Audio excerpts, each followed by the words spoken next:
Bueno, hola, buen día. El tema que vamos a hablar hoy es sobre enfermedad inflamatoria pelviana. Y lo que vamos a hacer es primero definir el tema, posteriormente aprender la metodología diagnóstica, apoyándonos en tres pilares fundamentales, que son la anamnesis, la semiología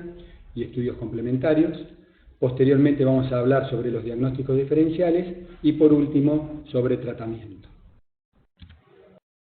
¿Cómo podemos definir esta patología? Como un proceso infeccioso, inflamatorio, que ocurre espontáneamente durante la madurez sexual, que lo podemos atribuir a ascensos de microorganismos y que pueden comprometer en forma canalicular ascendente el canal cervical, el útero y los anexos. Generalmente se considera que no está relacionado con antecedentes quirúrgicos ni obstétricos inmediatos, debido a que acá encontramos otros gérmenes, algunas veces intrahospitalarios, y la evolución de la enfermedad y el tratamiento son diferentes. La consideramos una enfermedad prácticamente exclusiva de mujeres con vida sexual activa. Con respecto a su etiología, podemos ver que hay vías de producción exógenas y vías de producción endógenas. La consideramos una enfermedad polimicrobiana, pero los gérmenes más frecuentes que encontramos son la Chlamydia trachomatis y la Neisseria gonorrhoeae. Por eso tenemos que orientar el tratamiento antibiótico muchas veces a estos dos gérmenes. Pero también podemos encontrar organismos anaerobios, bacterias facultativas, Mycoplasma hominis, Ureaplasma urealyticum, como otros gérmenes que encontramos en los cultivos. Hay factores de protección que tiene la paciente, que los podemos considerar anatómicos, y factores de protección fisiológicos, que cuando se rompe este sistema, o este sistema inmune o de protección, puede ser que ahí aprovechen estos gérmenes y desarrollen una infección. Los factores de riesgo que tiene la paciente para desarrollar una enfermedad inflamatoria pelviana las consideramos la infección en el tracto genital inferior, aquella paciente que está inmunosuprimida, que tiene las defensas bajas, aquella paciente que tiene promiscuidad sexual y que está más expuesta a estar en contacto con gérmenes, el no uso de métodos anticonceptivos de barrera. Acá, con respecto a los métodos anticonceptivos, sabemos que hay métodos anticonceptivos que exponen más a la paciente a tener un ascenso bacteriano, como por ejemplo aquella paciente que es portadora de DIU, como métodos anticonceptivos que pueden actuar en forma indirecta haciendo una protección, como por ejemplo los anticonceptivos orales, que al disminuir los días de sangrado y la cantidad de sangrado y generar un cambio en las características rheológicas del moco cervical, expondrían a la paciente a una defensa y a disminuir la posibilidad de ascenso de microorganismos. También el tabaquismo puede exponer a la paciente a tener una infección de estas características. Con respecto a la metodología diagnóstica, vamos a hablar sobre el interrogatorio, sobre el examen físico y sobre los estudios complementarios. Si nosotros respetamos estos tres pilares y los avanzamos correctamente, podemos llegar a establecer el diagnóstico y hacer un tratamiento correcto. En el interrogatorio va a surgir que tenemos que evaluar la edad que tiene la paciente. Sabemos que es una enfermedad casi exclusivamente en etapa reproductiva, en mujeres que tienen una vida sexual activa. También preguntarle sobre métodos anticonceptivos, por lo que hablamos anteriormente, que hay métodos que podrían proteger más a la paciente de este tipo de evento, como por ejemplo los métodos de barrera. Antecedentes obstétricos para los diagnósticos diferenciales, porque sabemos que puede haber maniobras abortivas o algún otro tipo de episodio de complicación en la evolución del embarazo que puede actuar como diagnóstico diferencial o como una infección que hay que encarar, pero con otra metodología diagnóstica y terapéutica. Fecha de última menstruación también preguntarle si la paciente tuvo relaciones durante la menstruación, porque ahí las barreras estarían alteradas y entonces expondríamos a la paciente a tener más riesgos de una infección. Antecedentes previos de enfermedad inflamatoria pelviana, porque también sabemos que toda paciente que tuvo un episodio de enfermedad inflamatoria pelviana está expuesta en un 20-22% de posibilidades en tener un nuevo episodio. Por eso vamos a hablar al final de esta charla sobre el tratamiento de la pareja. También características del dolor, la localización del dolor, cómo comenzó, cómo fue evolucionando. El flujo vaginal, si tiene la paciente, qué características tiene, si es un flujo sospechoso, si hay sangrado anormal, para más que todos los diagnósticos diferenciales, si el sangrado es escaso o es abundante, si tiene dispareunia concomitante, si hay dolor durante la relación sexual o durante la menstruación, si tuvo dolor, si tuvo dolor pelviano y abdominal en la evolución de esta enfermedad, y se presentó un síndrome febril en estos días previos a la consulta. Con respecto al examen físico, vamos a hablar sobre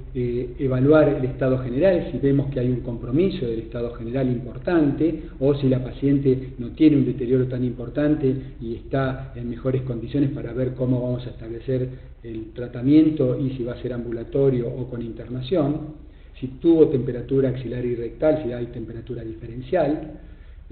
Con respecto al examen abdominal, obviamente que a la paciente la vamos a hacer a colocar en decúbito dorsal, revisar el abdomen con palpación superficial, profunda, si tiene un dolor focalizado en alguna parte en especial, si tiene dolor a la palpación profunda, si tiene reacción peritoneal, si duelen los puntos ureterales. También hacerle puño percusión lumbar bilateral para ver y establecer y pensar en diagnósticos diferenciales.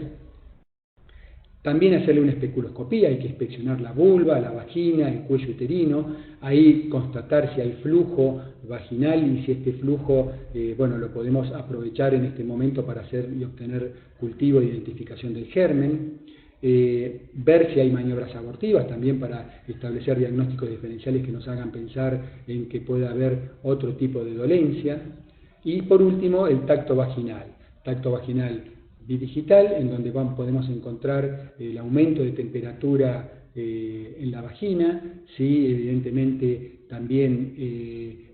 hay un abombamiento de los fondos de saco vaginales laterales o anterior o posterior, si hay dolor a la movilización del cuello uterino, dolor a la movilización lateral, que es el signo de Frenkel. Si es positivo es porque podemos pensar en que hay una afectación anexial, puede haber también un pionexo que con el tacto bidigital y con la mano palpando el abdomen, con la otra mano palpando el abdomen, podemos detectar tumores anexiales o el útero aumentado de tamaño, a lo mejor la presencia de un mioma, como para pensar en diagnósticos diferenciales, y también las características del cuello uterino, si está reblandecido pensando en un embarazo, o si está permeable al pulpejo o al dedo, pensando en que a lo mejor puede haber también algún tipo de evolución tórpida de un embarazo que nos esté dando el dolor y que establezcamos correctamente el diagnóstico diferencial. Con respecto a los estudios complementarios, tenemos el laboratorio fundamentalmente apuntando a el recuento de glóbulos blancos y la eritrosedimentación. La ecografía ginecológica se considera dentro de los diagnósticos por imágenes el gold estándar para establecer si hay líquido libre en el abdomen, si hay un tumor anexial inflamatorio o un embarazo ectópico, si el útero tiene miomas o tiene un embarazo ortotópico, pensando en diagnósticos diferenciales. O sea, la ecografía nos va a ser de suma utilidad para poder ayudarnos a que si hay líquido libre, a lo mejor también establecer otro tipo de metodología diagnóstica, que es la punción, tanto a través del fondo de saco vaginal posterior como por vía de la pared abdominal, para obtener material purulento y establecer en parte el diagnóstico de un proceso infeccioso intraabdominal, y esto también enviarlo a cultivo como para poder después instaurar el tratamiento antibiótico. Por último tenemos la laparoscopía. La laparoscopía, láparos significa flanco, abdomen, scopein, visualizar, y entonces es la introducción de una óptica, generalmente a través de la cicatriz umbilical, en donde podemos visualizar todo el abdomen, y nos es de suma utilidad para establecer el diagnóstico, para también introduciendo trócares suprapúbicos y pinzas, elementos de biopsia, elementos de coagulación, de lavado, poder aspirar material purulento todo lo que podemos, porque eso va a hacer que va a mejorar la llegada del antibiótico, va a mejorar la sintomatología de la paciente y nos va a permitir obtener material para establecer un cultivo e identificación del germen. También si evidentemente hay colecciones a nivel de las trompas o absceso central del ovario, poder resolverlo por esta vía y poder facilitar la evolución favorable de la paciente. Tenemos criterios para el diagnóstico, criterios mayores y criterios menores. Dentro de los criterios mayores está el dolor abdominal inferior, el dolor a la movilización del cuello uterino, signos de infección en el tracto genital inferior, y después tenemos los criterios menores. Nosotros teniendo un criterio mayor y uno o dos criterios menores, cuanto más criterios tengamos de estas características, más nos vamos a acercar al diagnóstico exacto de este proceso o de esta enfermedad.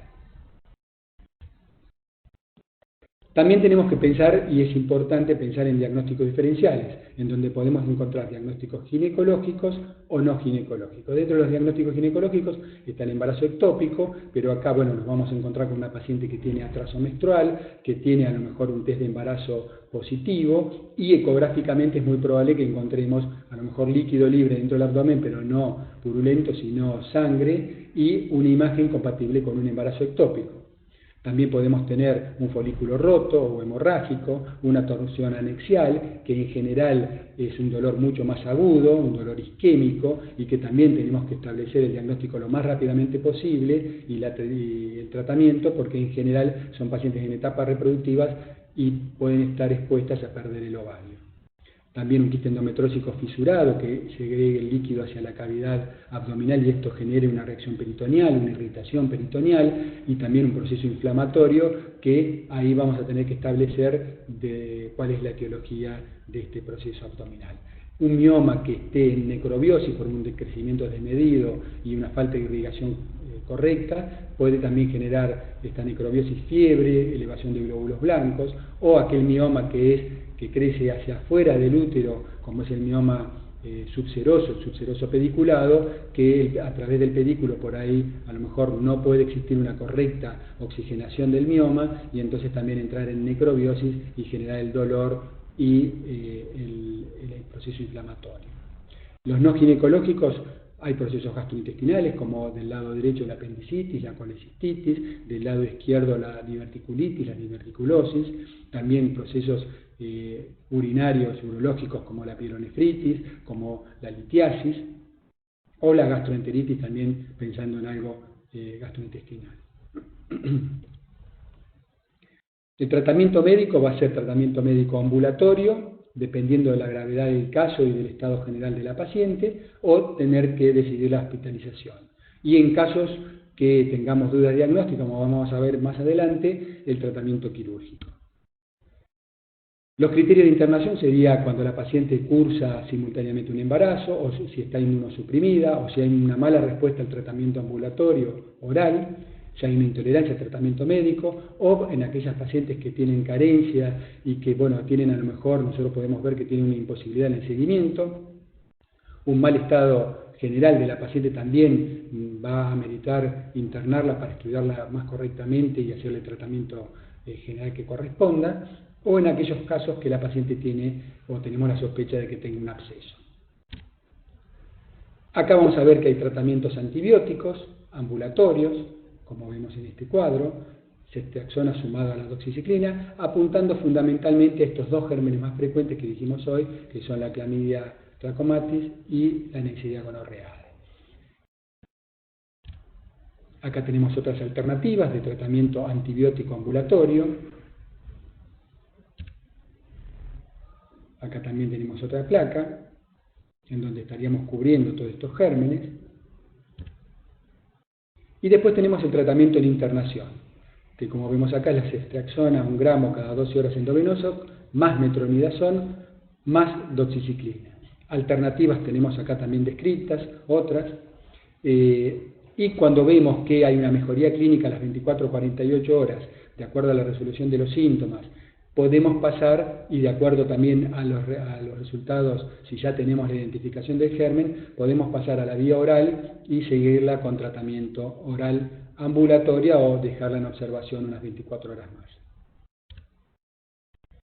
Ahora bien, cuando tenemos dudas diagnósticas, una mala respuesta al tratamiento médico o en formas graves donde pensamos que hay un absceso central del ovario, ahí se impone la laparoscopía o en caso de no contar con la aparatología el instrumental o la formación del médico entrenado, ahí hacer la otra alternativa que sería la laparostomía. Esto es un tema importante, un concepto que le tiene que quedar, que tenemos que tratar a la pareja, porque vemos que hay un 20-22% de recidivo y muchas veces es porque la paciente la curamos, pero cuando vuelve a tener relaciones sexuales con la pareja que tiene el germen, nuevamente presenta un cuadro de enfermedad inflamatoria pelviana. Entonces acá tenemos alguna alternativa para proponerle a la pareja. Podemos ver que la evolución no puede ser buena y entonces ahí cuando vemos que hay la presencia y el desarrollo de abscesos tubováricos o de un cuadro de sepsis, evidentemente tenemos que tomar una postura un poco más agresiva y ahí a lo mejor tener que hacerle una cirugía endoscópica o, si no contamos con esta posibilidad, hacerle la laparotomía. ¿Por qué? Porque tenemos que apuntar, ustedes les tienen que también quedar el concepto que estas son pacientes en etapa reproductiva, que son pacientes que probablemente en un futuro busquen embarazo y tengan deseo de fertilidad. Entonces vemos que las secuelas, después por ejemplo de un episodio de enfermedad inflamatoria pelviana, tenemos un 30-35% de que la paciente cuente o tenga un factor tuboperitoneal complicante. Cuando tienen 2 episodios o más, ya ese porcentaje se eleva por encima del 50% de riesgo de tener daño tubario y por ende poder no lograr un embarazo o estar expuesta a lo que vemos acá abajo, que es a desarrollar un embarazo ectópico por daño endotubario. Y también por las adherencias que pueden quedar y por todo el proceso inflamatorio pelviano que se desarrolló en estas pacientes, pueden tener y quedar con un dolor pelviano crónico de difícil resolución posterior.